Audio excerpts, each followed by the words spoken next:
Michael Burry, you know, the guy that shorted the housing market in 2008 and got mega famous for it. Well, him and his hedge fund made billions from doing that one simple trade. Billions with a B. And funny enough, he's showing signs that the same exact thing is about to happen again soon. And I, TradingLab, plan to take advantage of this opportunity. So I took a couple weeks and really dove and researched everything I could about this topic. Is the housing market really gonna crash? Well, I'm gonna share with you guys what I found, and it's pretty interesting. This is either gonna be my best investment I've ever made in my trading career, or the absolute downfall and I'll embarrass myself all over YouTube. Either way, I'm pretty excited. So while Burry is saying we're about to have another crash, we have to understand something very important. This current crash is not at all like the crash in 2008. How not? Don't they both include houses? In 2008, the real estate market crashed because banks were giving home loans to people who couldn't afford them at all. But in today's world, you can kind of see that banks learned their lesson from 2008 and aren't giving out loans willy-nilly. Willy-nilly? So if they aren't giving out bad loans, how is the housing market supposed to crash again like it did back in 2008? To find that answer, we have to rewind a bit.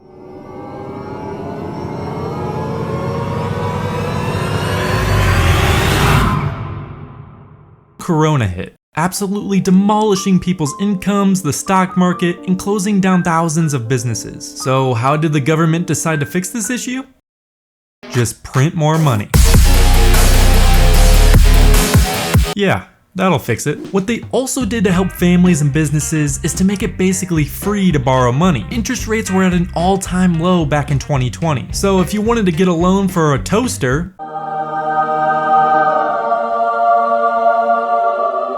I mean, I don't know why you would want to get a loan for a toaster anyways, but let's just go with it. When you went to the bank for that toaster loan, interest rates were so low that you could basically borrow that money for free. For free? For free. So that's exactly what a lot of people did, borrowed money. And you know what they did with that money? Bought things. So what happens when the Fed prints a ton of money, people start getting stimulus checks, and businesses can borrow huge amounts of money for basically a bag of popcorn? Well, the stock market skyrockets.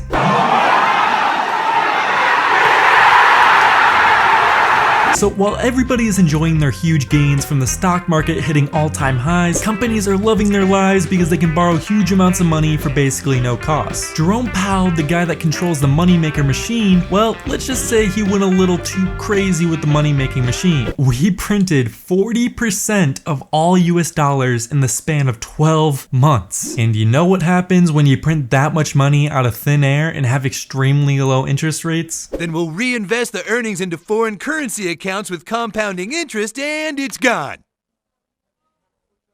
Inflation. Prices for gas, food, everything has been going up. So if we don't want to end up like Venezuela, where a loaf of bread costs $900,000, we had to do something, and we had to do something fast. The only way to get around this was by increasing interest rates. And this is where my plan starts to begin. So when interest rates rise, that means your loans, they become more expensive. So for example, say if you bought a home back in 2020 when interest rates were extremely low. You bought a house for say $750,000, and at the time, interest rates were only 2%. So your monthly mortgage payment was only $2,700, which you could afford that. But then we fast forward and interest rates start rising extremely rapidly. Your $2,700 monthly payment just became $4,500 today. So if you bought the house thinking you could just barely afford the $2,700 monthly payment, you were definitely not able to cover the $4,500 payment today. And what makes this even crazier, you're not the only one. So now there's not as much demand for these crazy expensive homes. And when there's a lot of supply of something, like houses, and not a lot of demand for it, prices go down. And that's exactly what's happening as I'm making this video. And on top of that, the housing market is already so inflated that prices are already way overpriced. For example, this house in Santa Cruz, California sold for $1,025,000 last October. I wish I was kidding. So yeah, it's fair to say the housing market is inflated, and with these current interest rates, people won't be able to afford the houses they once could. And more importantly, people that want to buy houses are gonna have to search for cheaper ones. So real estate agents are gonna have a tough time selling their houses and are gonna have to drop their prices a lot. If you sold your house back in 2020, you could list it on Zillow, eat a bag of chips, and by the time you were done with the chips, your house would have sold. If you tried to sell a house now, well, let's just say you're gonna need a lot of chips. So obviously I have a pretty pessimistic view of the housing market in its current state. And who knows, this housing bubble might not even be a bubble, and housing prices will just continue to flourish forever.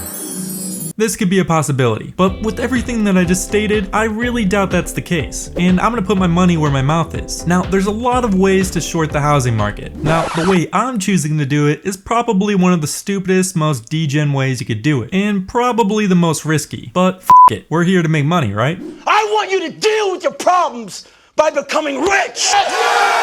Now, you may be asking, How are you gonna short the housing market? well, I'm actually going to be showcasing all my investments on Gainy. Gainy is basically an app that helps you invest in the form of thematic stock collections around an industry, rather than an individual stock. So if for some reason you think the crypto mining industry is going to go up in the near future, they have a section of popular crypto mining stocks that you can invest in. Gainy will actually keep track of the performance of these stocks and remove or add stocks based on their performance, so your portfolio is always optimized and up to date as it can be. You can also filter your stock portfolio based on your interests, your financial goals, or even your risk profile. So I actually made my very own portfolio on Gainy where you can see all the stocks I'm investing in for this potential housing market crash, and even see how they are performing since the making of this video. So if you want to go check out my portfolio, I'll leave a link in the description, and if not, I still encourage you to check out the app because it can give you some pretty good investment ideas. So yeah, I'll be showing everything I'm investing in for this video on Gainy.